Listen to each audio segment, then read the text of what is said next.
Printing प्रेसस मज पेवान गछुन पाने ये पाने पेवान अखबार तक अन प्राइवेट अदालत रिसोर्स सरकार शायरन अदीबन यह तमिक टाइम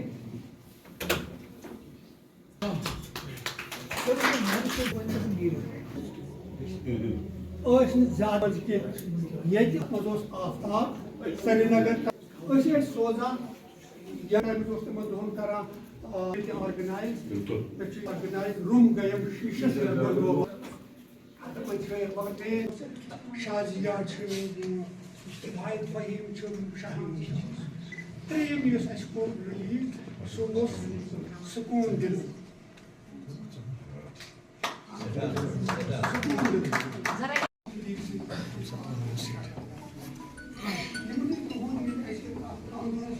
तिमन गोडनिक अखबार नेरान जम्मू कश्मीर मज वीकली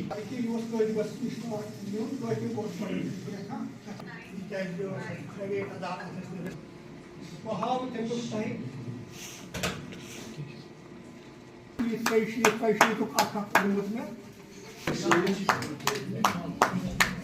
महफिल तकाव से रवि सबस कोर मे अम सब गुजारिश कि क्या जमन ज्यादा मजबूरी ने लिहाजा कोर फारूक फैज सबस बोल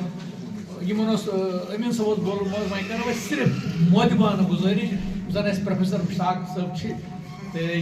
गुजारिश हम पता तिमन ज्यादा अखबार नेरान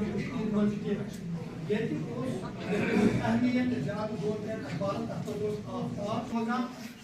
यंग राइटर्स इमनी तहकीकात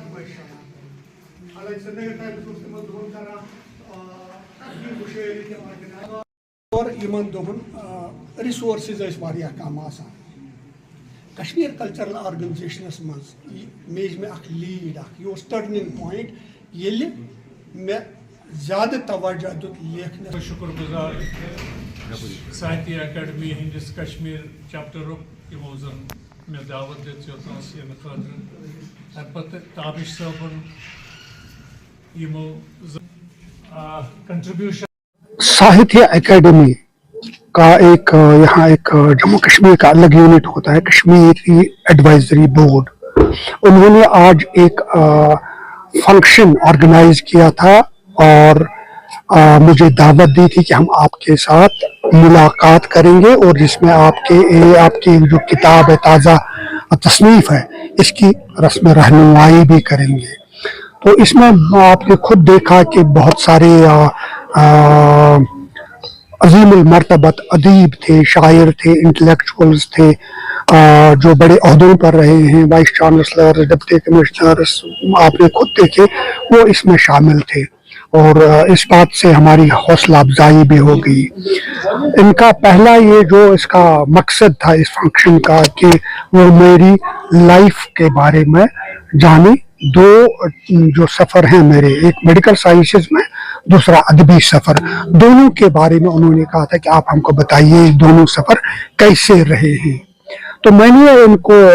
बचपन से आज तक जो मेरा सफ़र रहा है मेडिकल साइंस में और अदब में दोनों बयान किए। जो आज की ताज़ा तसनीफ है ये कश्मीरी शायरी पर मबनी है, शार समरन, इसका एक खूबसूरत नाम दिया है शर्मिल शाम, अंग्रेजी में इसको डस्की इवनिंग कहते हैं। इसमें कोई लगभग 260 पेजेस पर गजलें और नज़में हैं और आखिर पर कोई 20-25 पेजेस पर हिस्टोरिकल फोटोग्राफ्स हैं। ऐसी जो ये मजालिस है इनका एक अहम मैसेज ये होता है कि जो यंगर जनरेशन है वो भी जान ले कि अदब और साइंस दोनों इनका एक इंटरफेस भी हो सकता है, इम्तिजाज हो सकता है,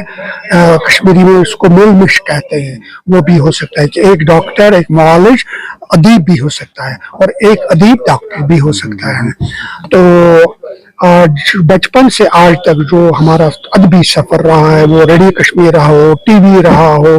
अदबी महफिलें रही हो, पब्लिकेशंस रही हूँ। मैंने आज तक 16 किताबें लिखी हैं, जिनमें 6 किताबें अदब पर हैं, बहुत बड़ी ज़ख़ीम किताबें। ये छोटी वो 100 150 पेजेस वाली किताबें नहीं, एक एक किताब 6 7 800 पेजेस की किताबें हैं, ज़ख़ीम किताबें। एक एक किताब का 6 किताबें भी बन सकती थी। मैंने एक वो नया कॉन्सेप्ट दिया है कि हम एक मल्टी थॉट किताब भी लिख सकते हैं, जिसमें जामिया अनुमान आफ्ताब को, अलिमत इरफान, ये बहुत सराहा गया यहाँ। जो रीडरशिप है, लोग हैं, पढ़ने वाले लोग हैं, शौकीन हैं, उनमें ये बहुत मकबूल हो गई ये किताबें। किताबा ही हमने लिखी थी history of Karbala, Husaini Karwan का सफ़र, 18-19 साल की एज में, वो सीधा हिस्ट्री ऑफ करबला है। दूसरी किताब जो कश्मीरी जो बता रहा हूँ वो है जामिया अनुमान आफ्ताब को। इसमें बहुत इम्पोर्टेंट ये है, 40 जो आम बीमारियां हैं उनको हमने कश्मीरी में अलिफ से ये तक लिखा है। एक एक चीज जो वो पढ़ेगा तो उसको कोई और किताब पढ़ने की जरूरत नहीं है। दूसरा, हमने उसमें उन साइंटिस्ट के बारे में लिखा है जिनका आम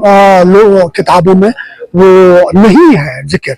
लेकिन हमने अपनी किताबों में उनका जिक्र किया है। वो आइंस्टाइन हो, न्यूटन हो, या फिलोसफर्स और पोइट्स जैसे ये हैं अलेक्जेंडर रहे statesman, Nelson Mandela, Neil Armstrong, Rumi, Jami, Iqbal, Faiz, इन सब का एक एक चैप्टर हमने उसमें दिया है। यूथ के लिए मैंने यहाँ 2-4 चीजें बताई हैं। यूथ को एक रिस्पॉन्सिबिलिटी लेनी है, सिर्फ जिंदगी को ऐश अशरत में गुजारना नहीं है, एक जिम्मेदारी लेनी है अपने लिए, अपनी फैमिली के लिए, अपने समाज के लिए। ज्यादा इम्पोर्टेंट इसमें समाज के लिए। अल्लाह ने आपको कुछ सलाहियतें दी हैं, उन सलाहियतों को बरोकार लाने के लिए उनको अदब की जरूरत है, साइंस की जरूरत है। लेकिन हमारे जो नौजवान हैं ये बिगड़े हुए हैं माशरे के हिस्से में, उन आदत से छुटकारा पाना है। मसलन ड्रग एडिक्शन के बारे में जिक्र किया मैंने। इससे छुटकारा पाने के लिए उनकी अपनी खुद जात की जिम्मेदारी है, फैमिली की जिम्मेदारी है, स्कूलों की जिम्मेदारी है, समाज की जिम्मेदारी। दूसरा जो अहम चीज है, ये मोबाइल्स के बारे में, छोटे छोटे बच्चों को मोबाइल्स देते हैं, उनके नर्वस सिस्टम को इतना असर पड़ता है कि आप 20 साल 25 साल के बाद वो देखेंगे उसकी बहुत सारी हेल्थ प्रॉब्लम्स होंगी।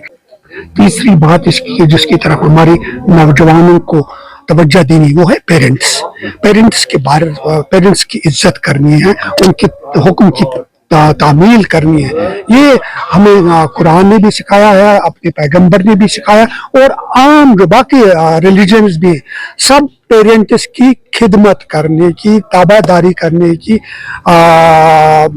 तालीम दे रहे हैं। और नाफरमानी बिल्कुल एक्सेप्टेबल नहीं है, क्योंकि पेरेंट्स हमेशा वही अल्लाह के बाद अगर कोई दोस्त है पेरेंट्स का, बच्चों का, वो पेरेंट्स है। तो पेरेंट्स की ताबेदारी लाजिम है। साहित्य एकेडमी का काम ये है कि जितने भी किसी स्टेट में, किसी लैंग्वेज में, किसी भी अदब में जितने भी अच्छे अदीब हैं उनको परखना, उनको जानना, उन्होंने जो लिखा है, चाहे शायरी लिखी हो, चाहे नसर लिखा हो, जो भी लिखा हो, तो लोगों को उनसे मुतारिफ करना। तो आज का जो प्रोग्राम है वो हमारे एक बहुत बड़े शायर भी हैं, बहुत बड़े डॉक्टर भी हैं, बहुत बड़े समाजी कारकुन भी हैं, डॉक्टर प्रोफेसर अमीन ताबिश साहब। आज का प्रोग्राम उन्हीं के हवाले से कथा संधि, तो उसमें हम ये कोशिश करेंगे कि उनको हम जानेंगे, वो अपने जो उनका शायरी का सफ़र है, ज़िंदगी का सफ़र है एज डॉक्टर, एज अदीब, तो आवाम तक पहुंचाएंगे कि उनका कंट्रीब्यूशन क्या है। खुद ही अपनी ज़बानी से वो इस वक्त पेश करेंगे जो उन्होंने कंट्रीब्यूशन किया है कश्मीरी कौम के लिए, ज़बान के लिए, इस कौम के लिए, तो उनको हम सुनेंगे। तो हम मशकूर हैं जो इस इदारा, जो एमईटी इदारा है, इसके जो प्रिंसिपल साहब हैं वो मुंतज़िम और भी हैं, जैसे रफ़ी साहब हैं, तो उनका भी हम शुक्रिया अदा करते हैं कि उन्होंने ये हमें इस स्कूल में, इस इदारे में ये प्रोग्राम मुनक्कद करने का मौका दिया। इसके साथ साथ मैं सबसे ज़्यादा जो मशकूर हूँ डॉक्टर अपने रऊफ आदिल का, जो ऑनरेबल मेंबर हमारे साहित्य एकेडमी के हैं, और ये भी है कि इस प्रोग्राम के इंचार्ज भी वही है, मुहतमिम एक तरह से मैं कहूँगा, तो इन्होंने जिस जांफिशानी से ये प्रोग्राम अंजाम दिया, ये काम किया और ये पूरा इंतज़ाम इन्हीं की तरफ से हुआ, तो मैं इनका भी मशकूर हूँ कि उन्होंने बहुत दिलचस्पी लेकर इस प्रोग्राम को अंजाम तक पहुँचा। असल में हमारा यही मकसद है कि जो हमारे नई जनरेशन और स्कूली बच्चे जो हैं, खासकर कॉलेज के, स्कूल के, हायर सेकेंडरी में या किसी भी स्कूल में, हमारा मकसद है कि उन तक ये पैगाम पहुँचे कि हमारी ज़बान जो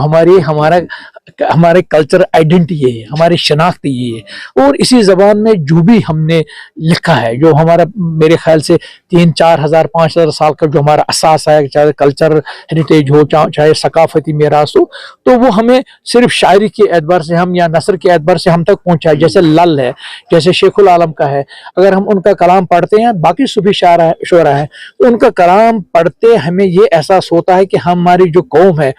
किसी कदीम कबीले से ताल्लुक हमारा है, और जो कबीला वो है, कौन सा कबीला मैं भी नहीं जानता हूँ, लेकिन मैं ये कहूँगा वो हम कश्मीरी कौम जो पढ़े लिखी कौम, बहुत बड़ा रोल बनता है। इसलिए कि अगर पेरेंट्स ये ना समझेंगे कि हम अपने बच्चों को अपनी जबान दें,